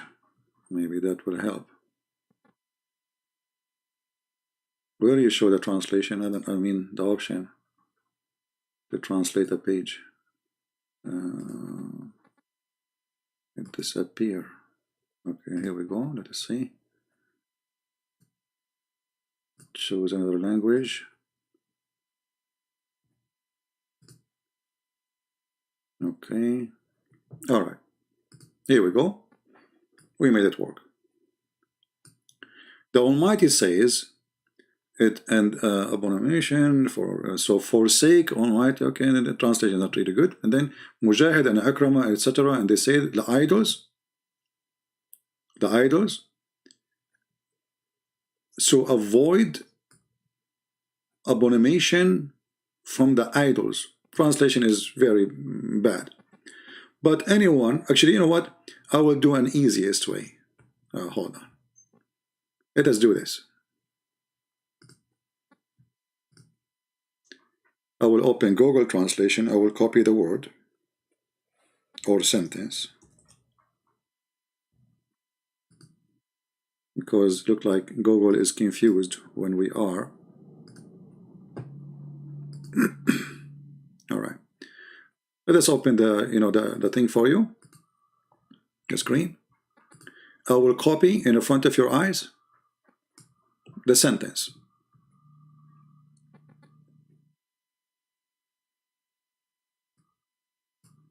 Let us copy from here. Copy. And then we take it to Google Translation in the front of your eyes. Paste.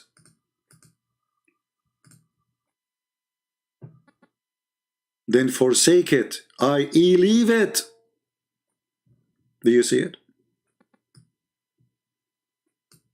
They say to us, and Shabir, he said, Allah forgive not those who associate with him, other gods.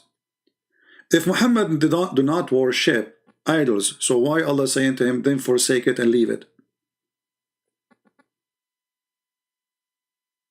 And who is the one who's saying that? The highest, the cousin of Muhammad ibn Abbas, explaining. And what he's talking about, Isaf and Naila, and idols who they have 6 in the Kaaba, Muhammad used to worship them. Let us copy in front of you just to show you we are not making things up. وقال قتادة الرجز إيساف ونائل صنمان كانا عند البيت. Let us take it. Copy. Take it to Google Translation.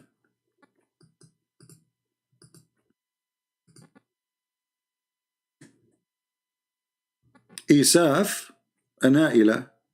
Qatada said, Isaf and Naila, 2 idols were at the home, those idols. Do you see it? Muhammad was worshipping 2 idols of a man and a woman. They have 6. And actually, if you go in the Quran, you will see Muhammad, he approved the ritual of the pagan. This is how fraud he is.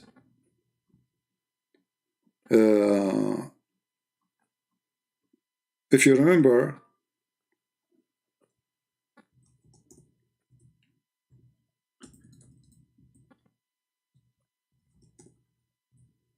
when a group of the Arab, they complained to Muhammad about not following as-Safa and al-Marwa. This is about Isaf and those 2 idols who they have 6 in the Kaaba. They come to Muhammad, they said, well, you know what? We want to practice as-Safa and al-Marwa. Some Muslims, they are refusing that. They are saying this is the shrine of the pagan. But this is our shrine. What Muhammad, he said, look at this. He said, well, obviously, as-Safa and al-Marwa are among the symbol of Allah. And there is no sin on him, the one who performed Hajj to them.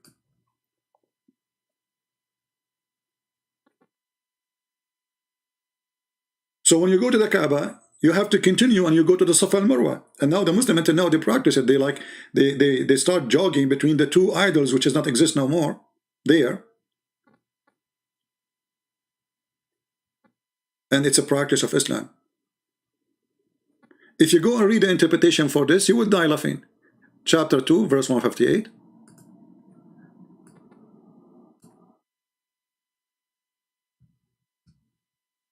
See, the more you know about this cult, the more you find how stupid it is. 158. You see, I'm doing it in front of your eyes. Nothing from our books, nothing from our own words. We are not giving you the interpretation of ours. This is there. This is there. Here you will see the argument. It says here that reported blah blah blah blah from that Aisha, she said, these verses revealed about helpers. Helpers is they called al-ansar. They used to make hajj to Manat, which was you know, part of their rituals, and they also avoid going between as-Safa and Marwa. When Islam came, they asked Allah Messenger, Allah bless him and give him peace. About this, he said, so he gave him his verse. But let us read carefully what it's going to say later. Aisha, she said, this verse was revealed about a group of people, of the helpers. Before Islam, they used to make the Hajj to Manat, and they were forbidden from going between as-Safa and Marwa. Who forbid them? Muhammad. And then they went to to do Hajj and with Allah Messenger, and they mentioned to him, you know, this issue. So Muhammad, he revealed the verse saying it is from the ritual of Allah to do it. So who is the one who forbid them? Is it Muhammad or somebody else? If it's from the ritual of Allah, and why it is from the ritual of Allah? Here you will see it says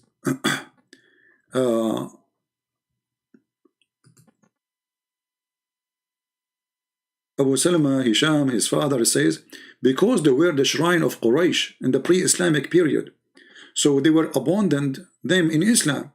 Then Allah revealed the verse saying, said Umar, etc. I asked Abu Umar, blah blah blah. He said, go to Ibn Abbas and ask him. And then look what they said. He said that there was an idol, it's called as-Safa, and an idol from them is a man called Isaf. So as-Safa, there's an idol there, it's called Isaf, is a man.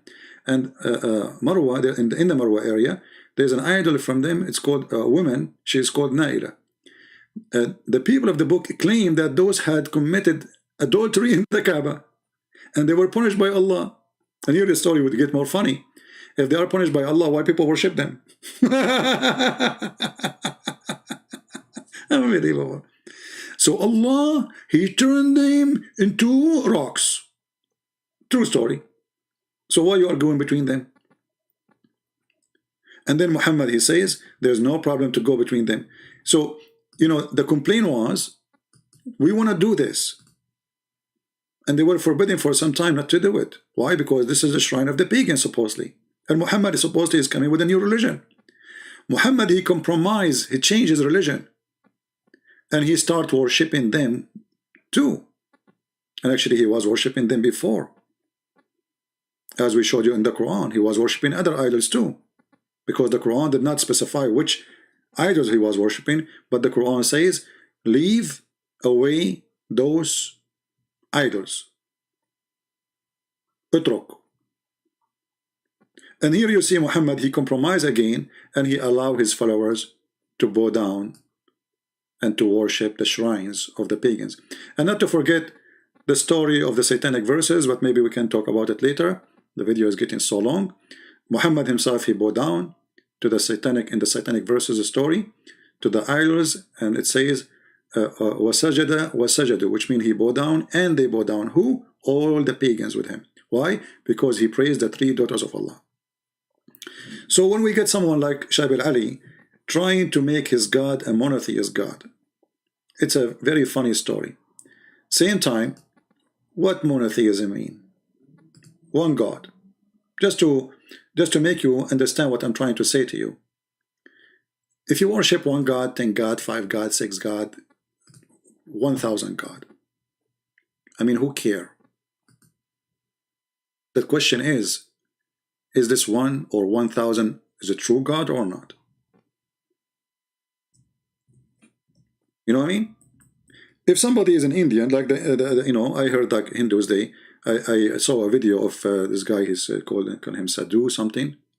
Okay, he said the Hindus have 36 million God. Okay, let us say for the sake of argument, there is 36 million gods, and they all exist, and then there's no problem. Do you understand what I'm saying? It's not the problem. It's having millions of gods or one God.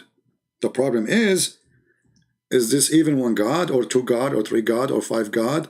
Are they exist? Are they true? So they try to focus in stupid things, avoiding what is important to keep you busy from their stupidity. I will put the video again of the debate. Hold on.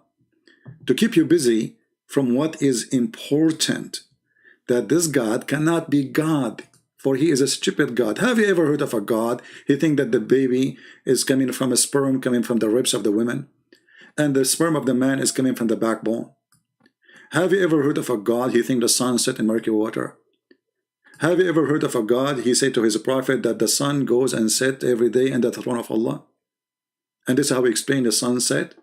Have you ever heard of a God? You don't remember which one he created first? The mountains or the trees or the stars? In one chapter he said the stars, in the other chapter the stars first, the other chapter he says the opposite. Have you ever heard of a God? He says stupid things like hail come from mountains in heaven. So how many God? Who care? The question is how stupid your God is, and how God can be stupid. Otherwise, if there is a person exists in Kuala Lumpur and he worship 1 billion God, but they are a true God, then he is right. The numbers is not really important. So when a Muslim, he is so proud about worshiping one God. We worship one God. You worship one idiot God.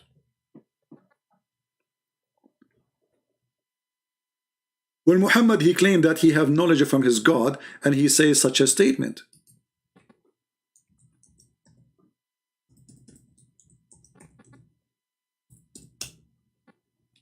This is from God?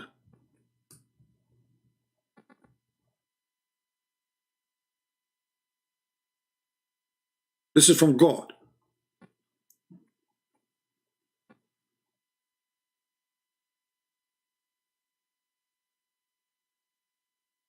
When Muhammad, he mentioned this. This is from God?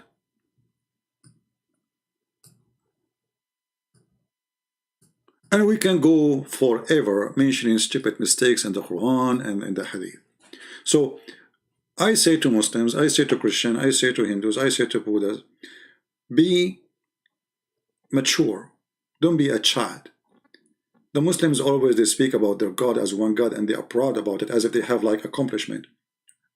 I find it the most silly, stupid thing to say. I understand to say that you have one God, no problem. But to be so like you think you are the winner, we worship one God. There's many people worship one God. There's people who worship Satan, believe he's the only God.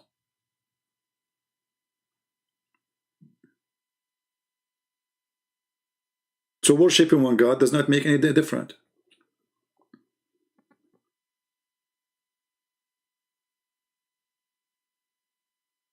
Have you ever heard of a God, he want to make Quran better than the Quran?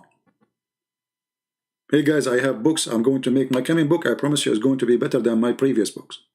Well, that's possible for a human being. But for God, quality, they never change. The Muslim, they reject God to be a man, but then we find that Allah himself, he have a shin, he have hands, he have all, you know, limp. The Muslim, they say we worship one God, but then they say to us the Quran is not created. The breed of Allah is different from Allah. The Quran is not created by Allah. Okay, how you say he is the only creator and then Quran is not created? Neither by Allah, neither by anyone. So Islam is a mess. Islam is like a messed up cult. And this is what we got today. When we say Muslims, by the way, I mean, who is Muslims? Do you know who is Muslim? There's no Muslims. There's millions of sect and ideas and belief, and they contradict each other and they kill each other, and none of them agree with the other one because simply it's impossible. And you know, the funny, the Muslim, they say Islam will take over. Take over what? The world. Will dominate the world. Okay, what Islam? What Islam is going to do, you know, to dominate? Your prophet, he said Islam will start small and will end small. So even in that, you know, they are so proud about things contradict what their prophet said. Their prophet said, are you saying your prophet is a false prophet? Because he said Islam start as a small and will end as a small. And this is sahih. He also reported God messenger is saying, Islam began as a small religion and will return to the state in which it began. Very small. Who is telling the truth? And ask the Muslim, how many Muslims today? They count everybody as a Muslim. The second you start saying this sect says that, this sect says that, they say, oh, those are the Muslims. This is the stupidity and the madness of this cult. I hope this video wasn't too much long for you, but I think this is a very good study to show you a lot. We have a lot of reference, and as you see, everything we give you, it is coming from their books. It's in the screen. It's live. You know, it's just there. Just to grab it, save it, take notes, and this is the way to learn.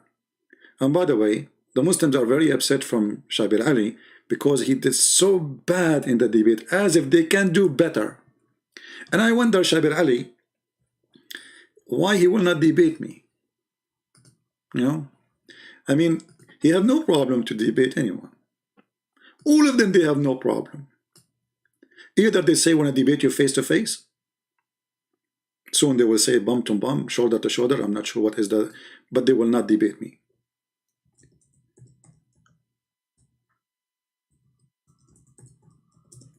Once in a debate,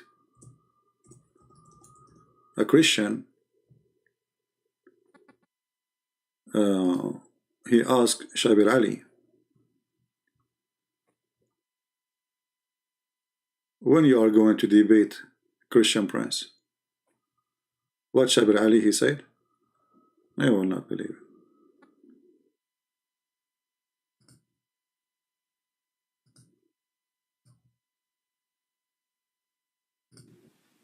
Mic right there. Hello? Yeah, I just came to ask the $1 million question. Shabir, when will you ever debate Christian Prince? Thank you very much. Yeah, for those of you who don't know Christian Prince, he is a personality who has been operating some sort of an internet radio broadcast, as far as I can remember. He contacted me a long time ago. I never contacted him, and I challenged him to say I did. I never did. I don't know his email. The one who contacted him, it was ABN TV, and they contacted me the same as they contacted him, in separate email. They said to me, there's a person, his name is Shabir Ali, want to debate him? I said, sure. They sent him an email saying, there's a person, he's a Christian, want to debate you? He said, sure. And then after he bought my book, he decided not to debate me. He noticed that he is no match. Asking if I would debate him, and I said yes. And then eventually I bought his book, and then because he's not here, but following from the correspondence and the way things were going, I felt that, you know, people, as you play ball, you play in certain leagues, right? You play in... Yeah, you debate people who they will not speak Arabic, so you can say to them, it doesn't say so. You will debate people who do not know much really about Islam, so you can say they don't say so, but you cannot get close to me. Then the second you notice that this is an Arab, He have books about Islam, and you read my books. I mean, do you think this guy, he do not know Christian Prince? Do you really believe it? What happened is, he agreed to debate me, but he never thought this is a Christian Prince. In the beginning, he agreed. And then when they told him this is a Christian Prince, he got my book, so he can read my response. Maybe he can refute it. When he got my books, he noticed that he is no match to refute anything in the books. You know, why this guy, he don't go and say, hey, the Christian Prince in this book, he said so. Get him busted. Anyway, guys, I want to say thank you for being here. I apologize for disabling the chat. Actually, it's way better because we can concentrate in the video, in the topic, more than concentrating in people, you know, because it's impossible to satisfy people's needs. God himself, people, they complain about him. So who am I? So thank you very much for being here. May the Lord bless you. And until we see you soon again, Christ is Lord, Islam is false. And don't forget to subscribe to our Patreon if you like to support us, or to like to be updated, because we change the channel where we go and where we will be live. As you see, we keep receiving strike. I just received a strike yesterday. That's why we disabled the chat. You can post comments, but any comments will be bad. I will delete it immediately because YouTube is all over me. All right? So leave your comment. You are a Muslim, you are welcome. You are a Christian, you are a Hindu, you are a Buddha, you are an atheist. You are more than welcome. Just behave and be good. God is good, and God, he don't leave his people without witnesses. And the Muslims are witnessing to us how false their prophet. From their mouth, we prove it. From their books, we prove it. It's in front of you, published by them, shared by them, translated by them, shown to you by us. God bless you. Christ is Lord. See you soon.